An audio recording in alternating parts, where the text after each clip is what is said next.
Hello everyone, my name is Rochelle Innocent and I'm the founder and CEO of Project Purpose. Welcome to our channel. Our community is focused on fostering the intellectual and character development in children.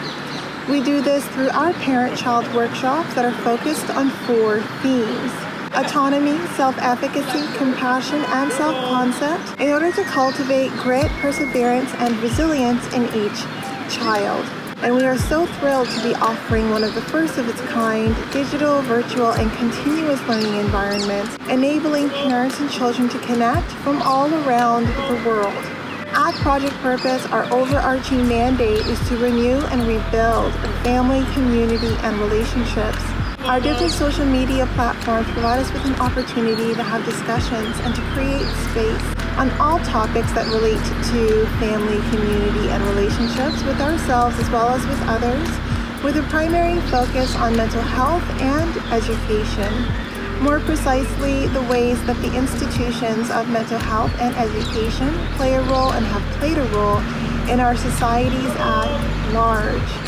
These discussions and debates provide us with an opportunity to think critically about what needs to change within these structures for us to live up to our bold slogan, support, protect, and empower each child through youth-focused development, better known as leadership in juvenescence. We recognize that in valuing our children's leadership potential, this also translates as recreating and co-creating environments, both socially and politically, that will enable our children to thrive. Now, for those of you who are particularly keen on the topic, we also write thought pieces every other Sunday. We have a thought piece that we just dropped this past Sunday, so be sure to meander over to the website and check out our online content. Now, if it is the case that you are looking for a listening alternative, well, we're available on 12 different podcast platforms for your listening leisure, and we've provided you with access to the links in the description down below.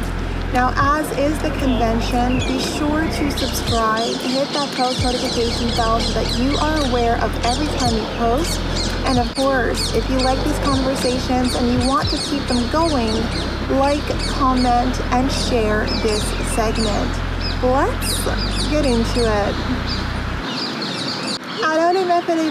Hello, ladies and gentlemen, and welcome back to another segment here on Project Purpose. For those of you who are new, we cover topics that relate to mental health and mental wellness and education on a week-by-week basis. And today our topic of discussion is mental health. And on the topic of mental health, I'm going to be going further into toxic traits that tell you that this relationship is really not going to pan out for the best. And I'm going to be leveraging what I knew was prevalent, and not only in the dynamic between myself and my mother, and I had mentioned in a few videos that my mother is a narcissist, and I had to really find a way to go no contact and to break away from that abuse, but it also translated in a lot of different relationships. I had to break the pattern of behavior where I was comfortable or I found home in emotional and verbal and psychologically abusive relationships. And so I recognize now, as I've really done the inner work and the healing work, what behaviors that I had a lot of threshold for that I just cannot be tolerant to, but also serve as a signal as to the kind of personality that you have in front of you. So I mentioned that one of the most prevalent traits of someone who suffers from narcissism is self-loathing. Now, very few people, I think, would come out and tell you that they deeply hate themselves. Like, this is something that you would gauge by observation, right? So I think that it's really very important that you recognize all the different ways that self-loathing could potentially translate in the ways that someone tries to assert themselves or control you. And I'm of the belief that people who try to subjugate other people are people who are struggling with their own inner demons and who have a lot of inner work that they themselves need to focus on, but rather than focus on themselves, they are very much fixated on focusing on the lives of others and on making sure that people agency bend to their own will. And I think that that is a true telltale trait of a narcissist, but it can be just someone who just has really bad toxic behaviors but doesn't have that clinical diagnosis. So anyone who needs the control and have someone's personal agency infringed upon is someone who I would stay very clear from. But how do those things translate? And there's a lot of very nuanced, very subtle ways that someone who's like a highly sophisticated abuser will engage in order to subjugate you to them. So these are the things that you want to watch out for. So one, first and foremost, is the cry for help. These people love to be the ones to respond to your cry for help, but then never let you forget about the fact that they've helped you. And I think that that is so important because it creates a power dynamic for someone who's not really trying to help you for the sake of helping you, but they want to help you because it makes them look good to help you. So they're going to help you. They're going to be very open and going to be very public about the way that they're helping you. They want to get the validation and the accolades for supporting you. Privately, they're going to remind you that if it weren't for them, like, where would you be, right? And they will do their best to demean you and degrade you for being the person who responded to your cry for help. And I think that this is super important because for most of us, when it is the case that someone supports us and they're helping us, like, we're so grateful that we got a lending hand. We're so grateful that we got that help. So it's a double-edged knife. When you're grateful, you really want to show this person that, like, you really appreciate the fact that they're supporting you, but then they immediately resent you for needing them. They resent you for needing their help, for needing their support, and for being the kind of person who puts themselves in a position to need help. And I think that this is one of the things, like, having suffered so much abuse, a lot of the situations you find yourselves in are situations that they'll push you in so that you call for them for help, and then they degrade you for requiring help. So I think that this was one of the cycles of abuse that a lot of women especially put themselves in when they allow themselves to be financially supported. And I think that it creates a power dynamic that many of us don't want to talk about. A lot of us want to, or do believe that our partners aren't the kind of person who are going to leverage the power inherent in someone who has all of the finances under their wing to control and to decide, how that person navigates and how that person orients in the world around them. But having parents who are that way, finances was one of the ways that they really did keep me under lock and key because I didn't have financial literacy. I was ignorant in a lot of different things, and they knew that if it weren't for the fact that I mismanaged my finances, I would have probably gone no contact a long time ago. So it took me much longer than most people because I didn't have that financial education. I was just given money when I needed it, but I wasn't ever taught, like, how to manage my money properly. So I learned through a lot of missteps, a lot of mistakes, and I find that, like, when it is the case that you are not financially stable, you're going to find a lot of predatory people who are seeking to maximize on your position of vulnerability. But only predatory people would do that. Like, people who are of good nature are not going to look at you and think less of you because you found yourself in a financial difficulty. But people who are seeking to subjugate you, a lot of how they do it is really try to isolate you and try to take on that financial independence for you,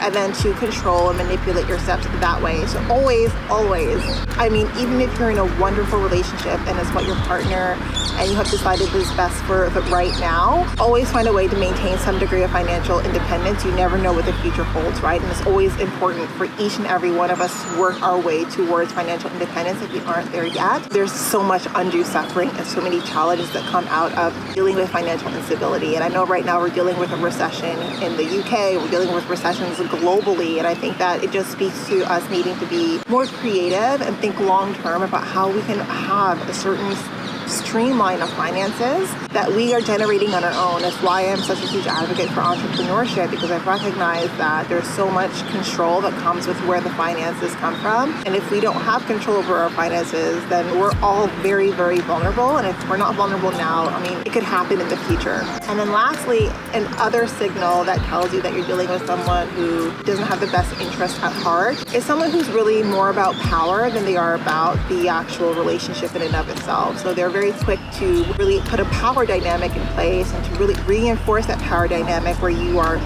subservient, right? And I think that anyone who values you, who sees the value that you bring, who sees the gifts, the talents that you bring, who sees you as someone who can only help them be better and wants to help you be better, is not the kind of person who's going to treat you how someone who needs to subjugate you will. Someone who's looking for a power dynamic is someone who's going to always keep you guessing, right? They'll compliment you one minute, they'll insult you the next minute. Like, they're really trying to create this perception of inferiority. And if you're dealing with someone who's trying to belittle you or trying to put you down, and slowly, they're being very careful, they're really just gauging the limits that they have at that point point in time, and they're pushing those limits slowly. They're kind of eroding your sense of self-worth little bit by little bit. Like, those people do not have good intentions. Their focus is on power, not on love, right? And they know that because your focus is on love, there's a lot more bending and compromise that you'll do if you don't first decide to love yourself more than the person in front of you. So I think those three are like huge indicators to run,